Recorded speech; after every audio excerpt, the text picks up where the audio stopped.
आदाब। लखनऊ डायरी में आपका इस्तकबाल है।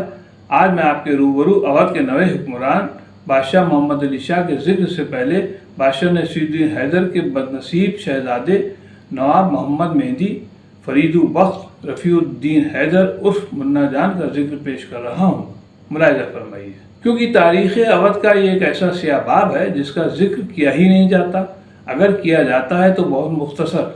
कुछ इस तरह कि ये एक अचानक होने वाला हादसा था जिसने एक फितने की शक्ल इख्तियार कर ली थी और अंग्रेज़ों ने अवध से वफादारी का मुजाहरा करते हुए इस फितने को रफा दफा किया था। बादशाह नसीरुद्दीन हैदर के कमसिन बदनसीब शहजादे नवाब रफ़ीउद्दीन हैदर उर्फ मुन्ना जान की विलादत 14 सितंबर 1820 में खुर्शीद मंजिल में हुई थी। बच्चे की विलादत के बाद ये खुशखबरी छतर मंजिल में बादशाह नसीरुद्दीन हैदर और रेजिडेंट को दी गई। खुर्शीद मंजिल में खुशियां मनाई जाने लगीं।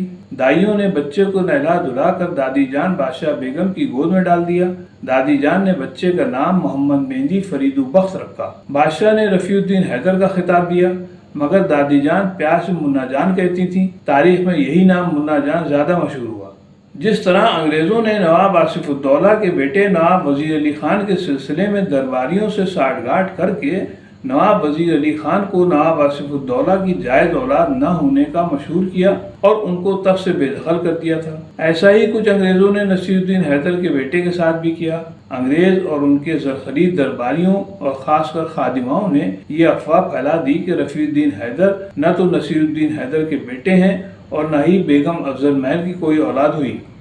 जिस तरह अंग्रेज़ों ने यह अफवाह फैलाई थी कि नवाब आसिफउद्दौला औलाद पैदा करने की सलाहियत नहीं रखते, उसी तरह यहाँ भी यही फार्मूला अपनाया गया और नसीरुद्दीन हैदर को बदनाम किया गया। इस कहानी में रंग भरने के लिए अंग्रेज़ों ने सबसे पहले ये मशहूर किया कि जब बादशाह बेगम ने देखा कि तख्त का कोई वारिस नहीं तो उन्होंने सबसे पहले अपनी बांदी सुखचैन को बादशाह की खिदमत में भेजा ताकि औलाद हो सके, और ये खबर फैला दी कि सुखचैन पेट से है और वो तमाम शाही रसूमात जो हामिला औरतों के साथ होती थी मनाई गई। चूँकि सुखचैन ना तो हामिला थी और न ही उसके यहाँ कोई औलाद होने वाली थी, इसलिए बादशाह बेगम ने अपनी ख़ास खादिमा को हुक्म दिया कि वो किसी 7 माह की हामिला औरत को तलाश कर लाएं।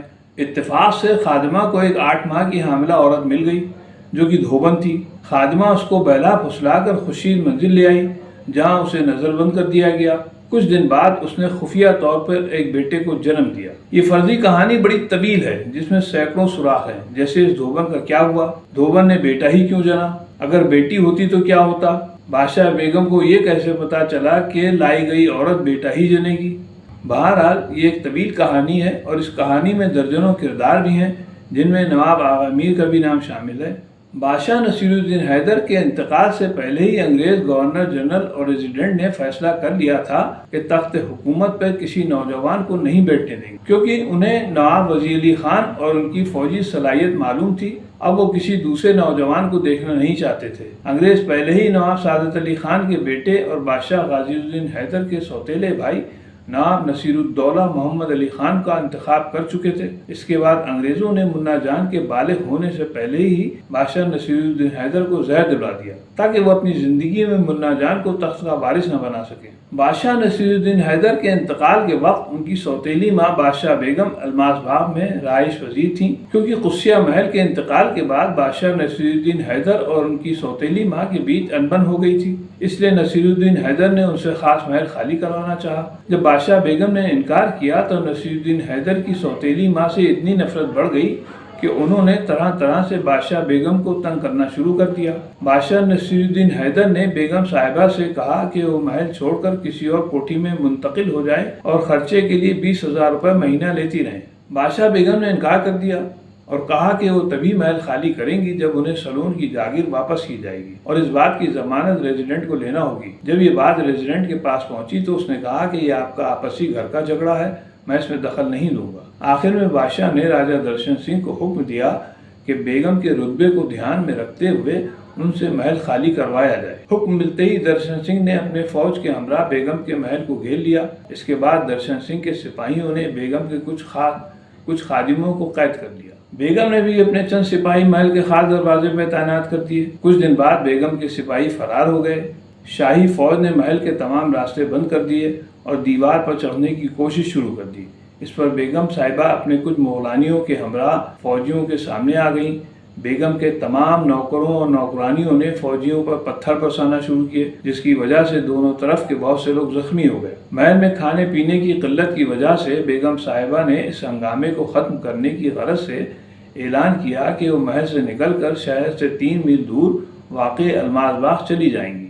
بادشاہ نصیر الدین حیدر نے فوراً وزیر روشن الدولہ کو حکم دیا کہ جلدی سے جلدی بیگم صاحبہ اور ان کے خادموں کو الماس باغ پہنچانے کا بندوبست کیا جائے۔ 20 اپریل 1835 کو بادشاہ بیگم الماس باغ منتقل ہو گئی۔ ان کے ساتھ افضل محل اور کمسن شہزادہ منا جان بھی تھے۔ الماس باغ میں رہ کر بیگم صاحبہ نے بڑی ہوشیاری سے اپنے ایک خاص خادم امام بخش کی قیادت میں 900 ہتھیار بند سپاہیوں کا ایک فوجی دستہ تیار کروایا۔ بادشاہ بیگم کے اس فوجی دستے کی خبر جب بادشاہ نصیر الدین حیدر اور ریزیڈنٹ کو ہوئی تو ان لوگوں نے بادشاہ بیگم سے اس سلسلے میں سوال کیا۔ ریزیڈنٹ کے سوال کا جواب دیتے ہوئے بادشاہ بیگم نے کہا کہ یہ سب انتظامات اپنی حفاظت کے لیے کیے گئے ہیں، کیونکہ وہ الماس باغ جیسی سنسان جگہ پر رہتی ہیں۔ اس پر ریزیڈنٹ نے کہا ٹھیک ہے، مگر صرف 400 فوجی آپ کی حفاظت کے لیے کافی ہیں اور ان کا خرچ شاہی خزانے سے دیا جائے گا۔ باقی 500 فوجی برخاست کر دیجئے اور ان کا جو خرچ بنتا ہے اس کے لیے حکومت کی طرف سے آپ کو 1 لاکھ روپے دیے جائیں گے۔ ریزیڈنٹ نے بادشاہ کی طرف سے یہ بھی لکھوا کر دیا کہ بیگم صاحبہ اگر اس حکم پر عمل کریں گی تو مستقبل میں انہیں 15,000 روپے ماہوار الگ سے دیا جائے گا۔ بادشاہ بیگم نے حکومت کی تمام شرطوں کو قبول کر لیا۔ اب میں اپنی بات کو یہیں پر ختم کرتا ہوں اور نواب رفیع الدین حیدر اس منا جان کے سلسلے کی دوسری قسط جلد ہی پیش کی جائے گی۔ تب تک کے لیے اجازت چاہتا ہوں۔ خدا حافظ۔